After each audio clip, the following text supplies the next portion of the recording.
Chères téléspectatrices et téléspectateurs de l'ORTB, nous vous saluons au nom de notre Seigneur Jésus-Christ. En ce 21e dimanche après la Trinité, l'Église protestante méthodiste du Bénin nous propose de méditer sur l'un de nos caractères connus, subtil mais destructeur. Il s'agit de l'hypocrisie. L'hypocrisie est l'attitude consistant à dissimuler son vrai caractère ou ses intentions véritables pour revêtir des sentiments, des opinions, des vertus qu'on n'a pas, dans le but d'inspirer la confiance auprès d'autrui.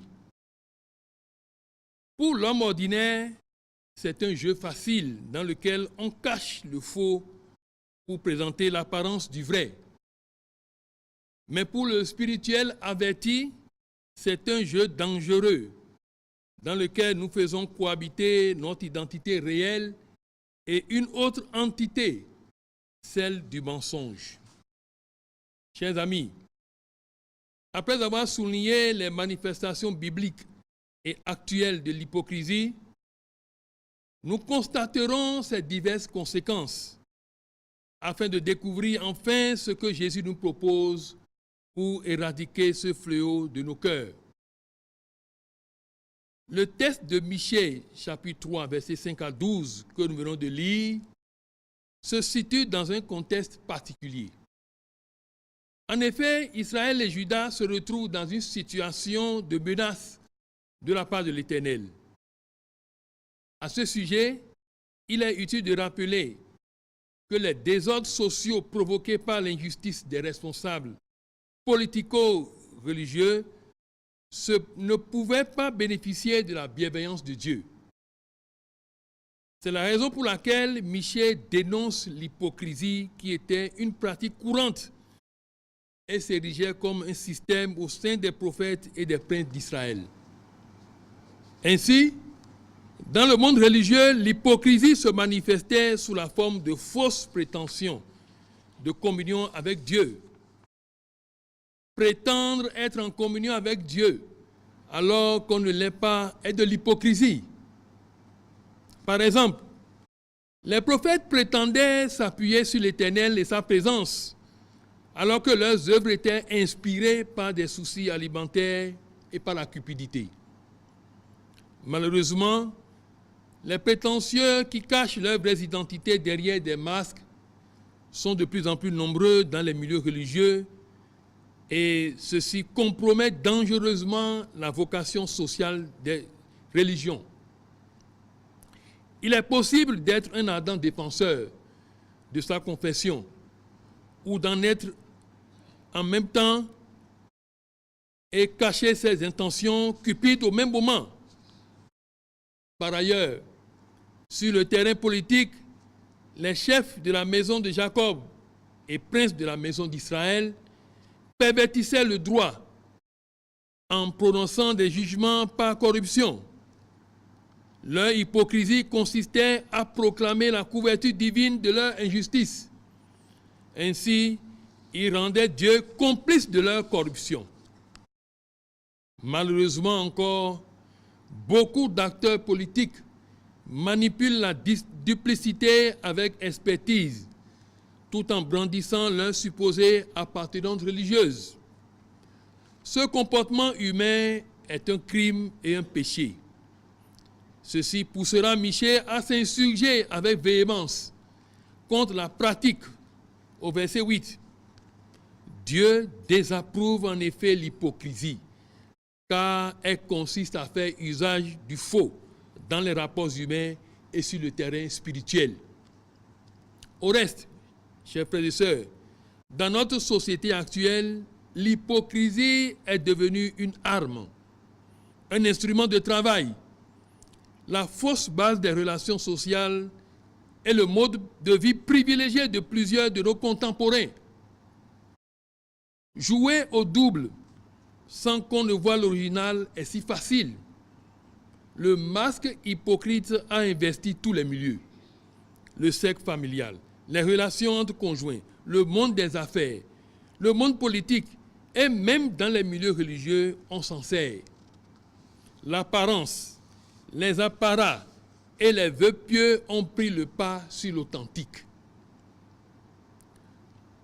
Sous son autorité, son expertise professionnelle, son zèle administratif ou l'activisme religieux, l'hypocrite peut cacher sa perversion. L'hypocrite, par son jeu de masque, vit entre deux identités et ne peut par conséquent vivre, par exemple, la plénitude de son identité chrétienne, ni jouir des privilèges qui en découlent. Il se manifeste alors par le manque de confiance en soi et une adhésion factice aux idées des autres. C'est pour cela que les engagements spirituels, relationnels et professionnels d'un hypocrite sont toujours fragiles, temporaires et peu fiables. Chers amis, l'hypocrite est un prédateur de la communion fraternelle et sa relation au travail est corrompue. Quand il parle, il ment. Quand il promet, il manque à sa parole. Et quand on lui confie quelque chose, il trahit.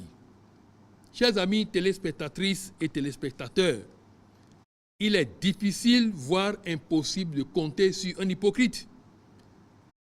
Et l'homme étant la matière première du développement, il serait difficile d'amorcer un développement durable avec des ressources humaines qui ne rendent pas disponible leur vrai visage. L'hypocrisie est l'une des pesanteurs au décollage économique de notre pays. Au niveau spirituel, les conséquences sont dramatiques. Porter le masque de l'apparence, c'est s'opposer à l'esprit de vérité et donc refuser d'être un vrai adorateur. Cacher ses vraies intentions pour en exposer de fausses, c'est mentir et donc ouvrir les portes à Satan qui est le père du mensonge. Et le leader religieux, quelle que soit son obédience, qui se livre à l'hypocrisie s'expose à la confusion, à sa déchéance et à son apogée selon Michée 3, versets 6 et 7. Personnellement donc, l'hypocrite devient l'ennemi de Dieu, l'ennemi de lui-même et l'ennemi des autres. Mais l'hypocrisie des individus a aussi des conséquences spirituelles sur la communauté ou sur la société. Une lecture paraphrasée de Michée 3, verset 12 nous donne ceci. C'est pourquoi, à cause de vous, hypocrites, Sion serait labouré comme un champ. Jérusalem deviendra un monceau de pierre et la montagne du temple une sommité couverte de bois. Chers amis, le caractère hypocrite peut avoir des répercussions négatives sur l'environnement et sur l'économie d'un pays. Au premier rang, c'est le leader qui est interpellé. Qu'il soit leader familial, religieux, politique ou administratif, il doit s'affranchir de ce fléau. Pour ce faire, évitons l'hypocrisie sous toutes ses formes. N'exerçons pas notre ministère sur le terrain de l'hypocrisie. Évitons la prière des hypocrites. Ne cherchons pas à corriger chez les autres ce que nous continuons de pratiquer nous-mêmes. Évitons l'amour hypocrite. Fuyons la sagesse hypocrite. Cessons de pratiquer l'aumône des hypocrites. Évitons l'apparence de la piété qui renie la crainte de Dieu. Vivons la foi sans hypocrisie. Dépouillons-nous des apparats trompeurs. Soyons ce que nous disons et faisons ce que nous disons. Comment y parvenir, chers amis? Il est impossible de venir à bout de ce fléau qu'est l'hypocrisie par la simple morale, par l'application des théories de la psychologie ou de la psychiatrie. Les sanctions disciplinaires ne suffiront pas. La nécessité d'une rencontre personnelle avec Jésus s'impose. Étant un fardeau, il faut amener l'hypocrisie à Jésus. Étant un péché, il faut une confession formelle et précise à Jésus pour en être pardonné. Vu la nécessité de mener une vie nouvelle, il faut s'engager dans une démarche authentique de repentance définitive. Étant une manifestation charnelle, il faut l'amener à la croix par une prière fervente. Enfin, il faut bénéficier d'une session de délivrance, car l'état critique d'un hypocrite est celui de la possession démoniaque. Que le Seigneur vous bénisse. Amen.